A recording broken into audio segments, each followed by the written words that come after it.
With exactly 2 more days for Christmas, we're joining you live on Newsfirst. I'm Sonali Vanigabadage. And I'm Shanj Rangpati. First, a look at your headlines.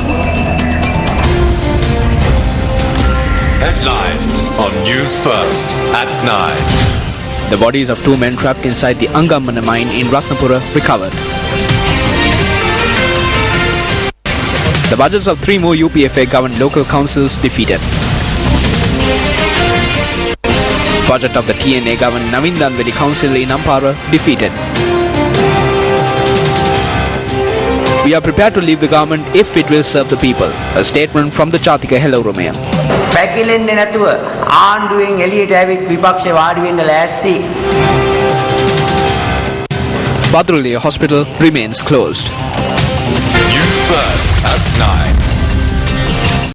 Now to take a look at those stories in detail. A tragic mining accident in Angamana, Ratnapura yesterday claimed the lives of 2 miners. That's right. Now, the miners were among a group of 6 who had been trapped in the mine for several hours. Their bodies were recovered this morning. 6 persons, including Tarushi's father, climbed down into this mine in Angamana, Ratnapura yesterday to mine for gemstones.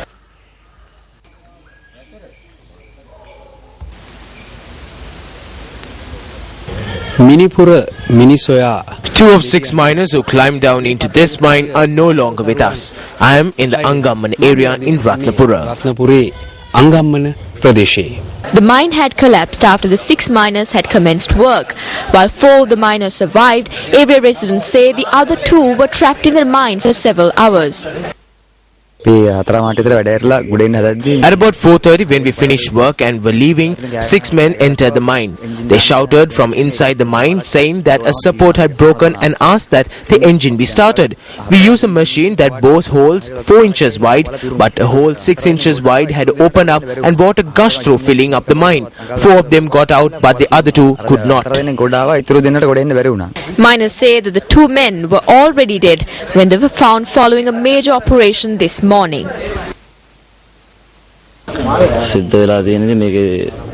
the machine was set in, water came from a grotto where the water had been retained for some time.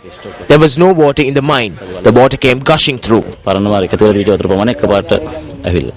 One of the victims, 37-year-old Sumit Vijayakumara, was a resident of Alapath and a father of 1.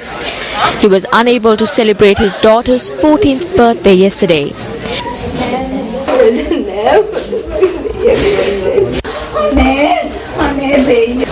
The other victim, 45-year-old Sarath Ranasinghe, was a father of 4 from Sannasgama, Dombagaswinna. Speaking to Newsfirst, a mine owner noted that usually when a mine collapses, the lead miner is able to predict the danger. However, he noted that there had been no warning in this instance. The speed varies. The smell of water changes. The lead miner can definitely predict the danger when symptoms are there. He can sense that there is going to be a major change inside the mine, and there are numerous safety measures that can be taken.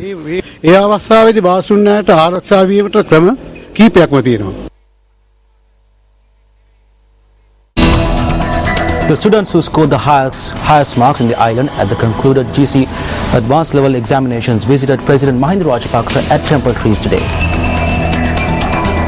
The President presented a cash prize, laptop and dictionary to each of the students who came first in the biology, physics, commerce, arts and information technology streams. The President congratulated them and wished them well for their higher studies. Now, the 2014 budgets of 3 Pradeshi Sabhas governed by the UPFA were defeated today.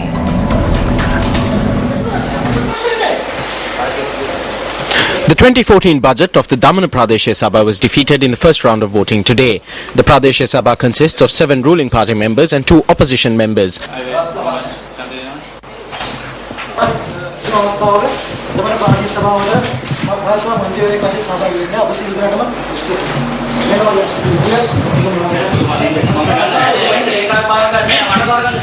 The 2 opposition members abstained from voting, while 5 ruling party members voted against the budget. 1 ruling party member who abstained from voting handed in his letter of resignation. Only the chairman of the Damana Pradesh Sabha voted in favour of the budget. The budget of the Homagama Pradeshya Sabha was also defeated in the first round of voting today by a majority of 2 votes. 8 UPFA votes were cast against the budget along with 3 JVP votes and 1 JHU vote. 10 votes were cast in favour of the budget. I call on you to act in a manner which safeguards the honour of our party. There are courts, local government institutions and senior officials. If I have committed a mistake on my part, I will be punished.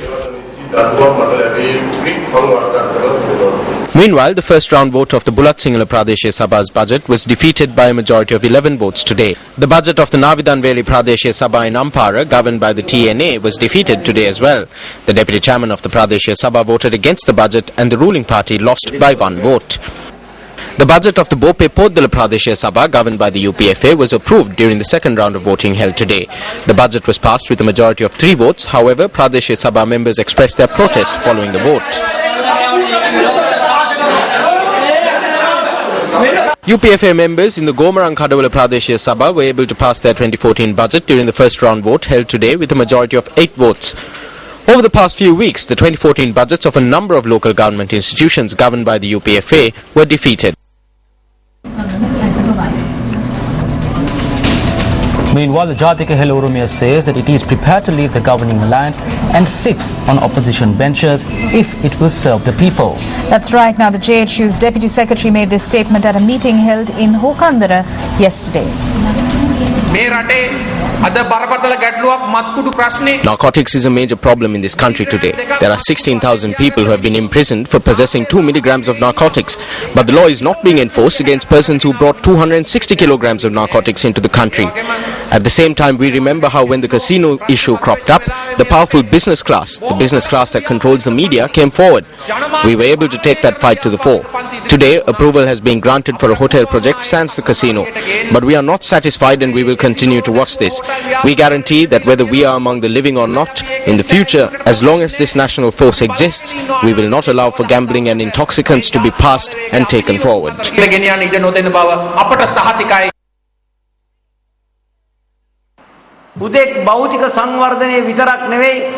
The stance of the JHU is that physical development alone is not enough. There must be development that is bound with spiritual development. That is why at present we in the JHU are in the government and have been made to become an opposition within the government.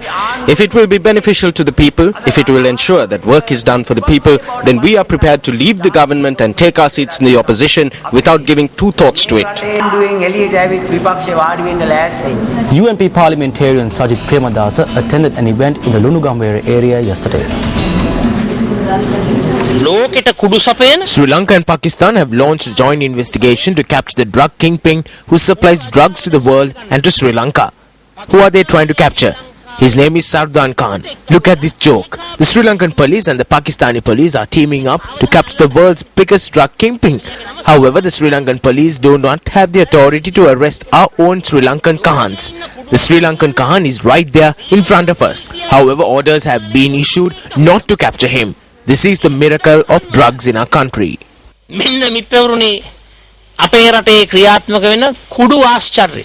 event was held to grant loans under the Janasua Women's Loan Scheme to 100 women in the Lunugambera Beralihela area.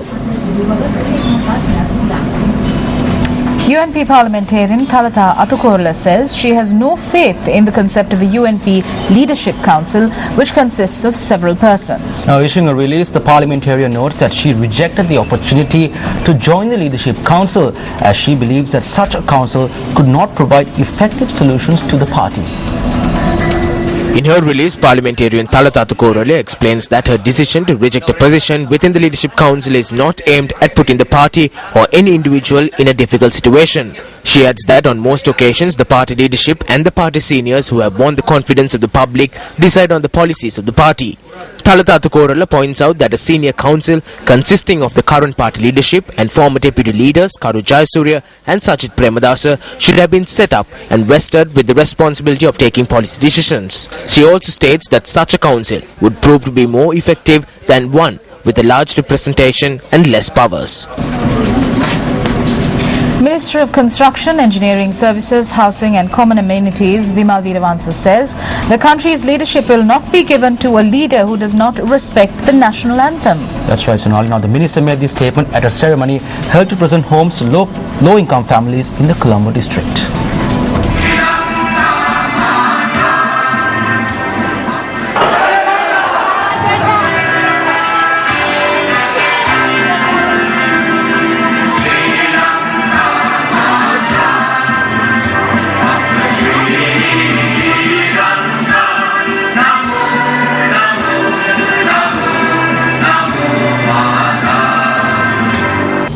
ජාතික පක්ෂ සමුළුව තිබුණා ඊපෙරේද හොඳට කරවනවා මේ සමුළුවේ නායකයෝ ටික ජාතික ගීය.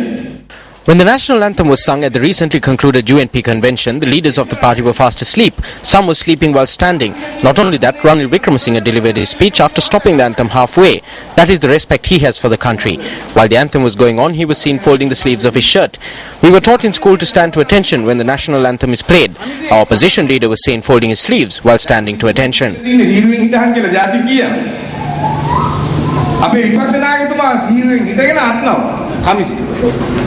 And up next is Words of Wisdom.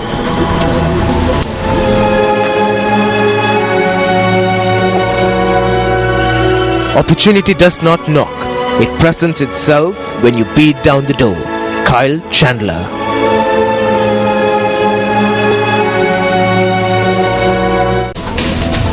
Still in local news, a hand grenade attack launched by an individual in the Wallace Mulla area claimed the life of one person last night.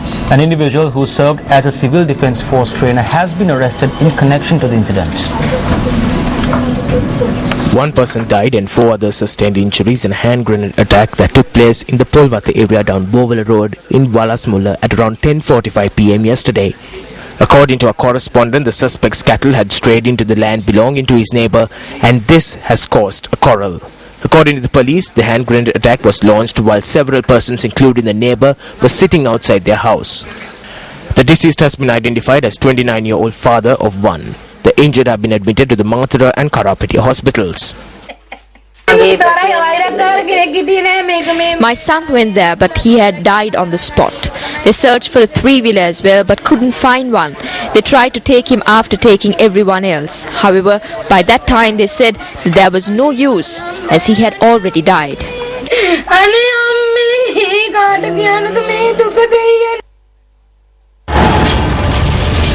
Numerous crimes involving civilians using firearms, including hand grenades. Majority of suspects arrested in connection with various crimes are deserted from the security forces. A man is murdered at the Ranaviru village in Tangol. Suspect, army deserter. 5 people are murdered in the Vyara Halmila Kurama in Anuradhapura.